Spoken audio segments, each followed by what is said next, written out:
Good morning students.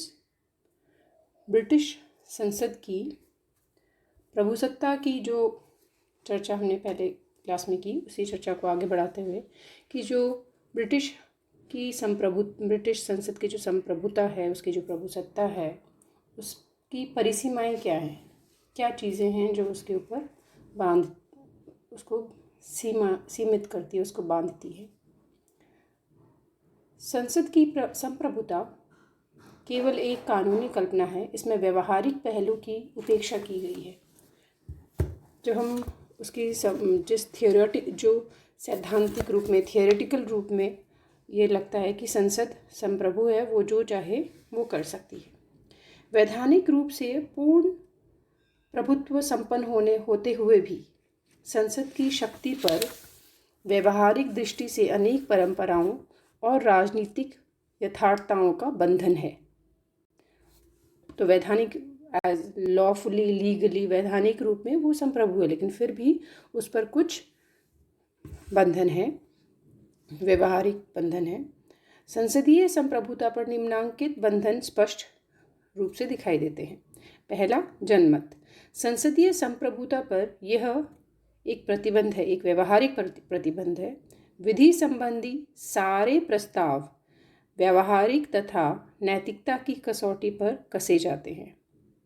यह ध्यान रखना पड़ता है कि विधि कहीं प्राकृतिक नियमों, जनता की इच्छा और परंपराओं के विरुद्ध ना हो, क्योंकि आफ्टर ऑल प्राइम मिनिस्टर को इलेक्शंस लड़ने होते हैं। अगर जनमत उसके साथ ना हो तो वो पावर में नहीं रह पाएगा। मंत्रिमंडल की दूसरा पॉइंट है मंत्रिमंडल की शक्ति। समय की कमी और कार्य की अधिकता के कारण संसद अपनी असीमित शक्ति का पूर्ण उपयोग नहीं कर पाती।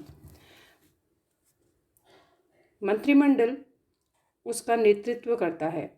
विधि निर्माण, वित्त नियंत्रण तथा प्रशासकीय मामलों में मंत्रिमंडल का बोलबाला रहता है। जब तक मंत्रिमंडल का सदन में बहुमत है, तब तक वह संसद का सेवक नहीं वरन स्वामी होते हैं। अब संसद की प्रभुसत्ता पर मंत्रिमंडल की शक्ति, जो मंत्रिमंडल इलेक्ट होकर आई है, उसकी जो पावर्स हैं, वो जो मेजॉरिटी पार्टी की पावर्स है, उसके मंत्रिमंडल होने की वजह से संसद की प्रभुसत्ता पर सीमा को सीमित करती है। प्रदत्त विधान। कार्यभार की अधिकता और समय अभाव के कारण संसद विधि निर्माण संबंधी कुछ कार्य अन्य संस्थाओं को सौंप कर अपना बोझ हल्का कर लेती है। राजा अपने एकांतिक अधिकार के आधार पर आज्ञाएं निकालता है, जिन्हें सपरिषद आदेश कहते हैं। संसद ऐसे कानून भी पारित कर देती है जिसके द्वारा मंत्री, विभाग या किसी संस्था को नियम निर्माण का अधिकार प्राप्त हो जाता है। संसद उन सब पर पूर्ण अंकुश नहीं रख सकती, क्योंकि संसद में सारे लॉज, संसद के पास इतने सारे काम होते हैं, इतने सारे लॉज पास करने होते हैं कि जो, और फिर उनको प्रदत्त व्यवस्थापन करने के लिए, विधान करने के लिए दूसरे ऑर्डर्स पास करते हैं। निर्वाचक मंडल, ये फोर्थ पॉइंट है। वास्तविक संप्रभुता संसद में नहीं अपितु निर्वाचक मंडल में निहित है। जो निर्वाचक गण ही संसद को चुनते हैं और वे ही उसे हटा भी सकते हैं।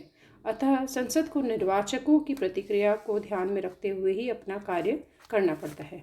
जो वोटर्स हैं, जो निर्वाचक हैं, उनका भी ध्यान रखना होता है। फिर संसद का अधिकार। संसद अपनी संप्रभुता और जीवन काल को स्वयं भी निश्चित कर सकती है।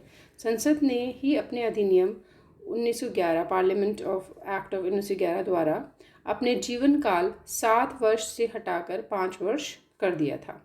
संसद की संप्रभुता पर इस अर्थ में भी अंकुश है कि वह अपने कार्यकाल में तब तक वृद्धि नहीं कर सकती जब तक कि वह राष्ट्र की मौन सहमति प्राप्त ना कर ले। द्वितीय महायुद्ध के बाद राजनीतिक दलों और राष्ट्र के मौन समर्थन के बल पर ही संसद ने अपना कार्यकाल लगभग 8 वर्ष कर दिया था। जो टाइम पीरियड है 5 इयर्स, कोई भी जो इलेक्शंस होते हैं 5 इयर्स में होते हैं, तो संसद को ये भी सीमित करता है। फिर आता है विधि का शासन।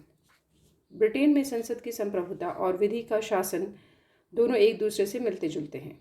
विधि के शासन का अर्थ है कि देश का आम कानून सब पर लागू होता है, किसी के पास कोई मनमानी शक्ति नहीं है और कानून के समक्ष सभी नागरिक बराबर हैं।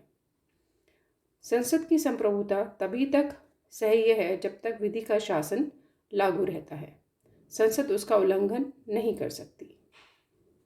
नेक्स्ट है अंतर्राष्ट्रीय कानून।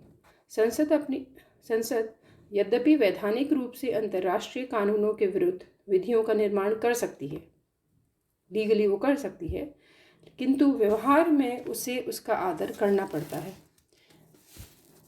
वेस्ट रेनगोल्ड माइनिंग कंपनी बनाम सम्राट नामक एक विवाद में यह स्वीकार कर लिया गया था कि जो कुछ सभ्य राष्ट्रों ने निर्णय किया है वह हमारे देश में भी माना जाना चाहिए।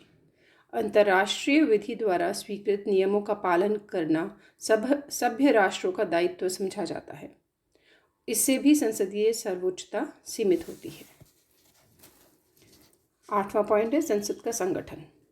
संसद की संप्रभुता एवं शक्ति संसद के स्वयं के संगठन से मर्यादित हो गई है।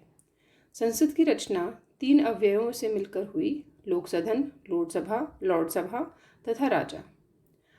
आज राजा की शक्ति औपचारिक मात्र रह गई है तथा लॉर्ड सभा लगभग शक्तिहीन हो गई है, जो उच्च सदन है।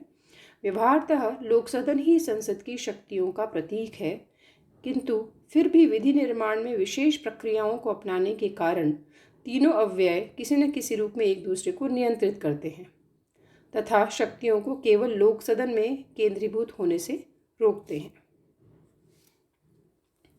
तो अब हम ये देख रहे हैं कि लोग किस तरह संसद का संगठन बना है, उससे भी लोग जो संसद है उसके ऊपर बाधा होती है।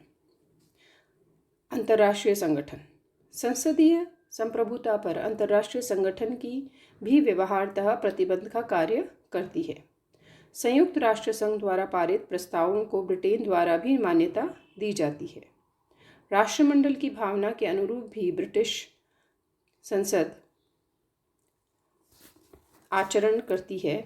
इससे भी ब्रिटिश संसद की शक्तियां आंशिक रूप से सीमित होती है। तो जो अंतर्राष्ट्रीय कानून के अलावा अंतर्राष्ट्रीय संगठनों का भी नियंत्रण रहता है।